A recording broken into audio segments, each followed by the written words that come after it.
6ஆம் வீட்டில் இருக்கக்கூடிய சனி பகவான் 12 உங்களுக்கு வந்து 7ஆம் பார்வையாக 12ஆம் இடத்தை பார்க்கிறார். 12ங்கிறது விரயஸ்தானம், 12ங்கிறது மோட்சஸ்தானம். அதை சனி பகவான் பார்ப்பதால் பெரும் புகழும் இறை விஷயங்களில் நாட்டங்கள் போன்றவை எல்லாம் ஏற்படும். 6ஆம் வீட்டில் இருக்கக்கூடிய சனி பகவான் 10ஆம் பார்வையாக 3ஆம் இடத்தை பார்க்கிறார். 3ங்கிறது முயற்சி ஸ்தானம், 3ங்கிறது உங்களுக்கு வந்து உடன் பிறந்தவர்களுக்கான ஸ்தானம், உடன் பிறந்தவர்களான நன்மைகள் போன்ற நிறைய விஷயங்கள் உங்களுக்கு ஏற்படும்.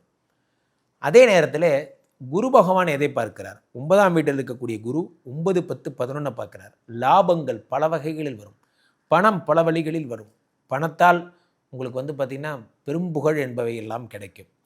அதே மாதிரி நீங்கள் ரொம்ப பிரபலமாக போகிறீங்க, உங்களுக்கு தெரியாத ஆளே கிடையாதுங்கிற அளவுக்கு நீங்கள் டெவலப் ஆகிடுவீங்க.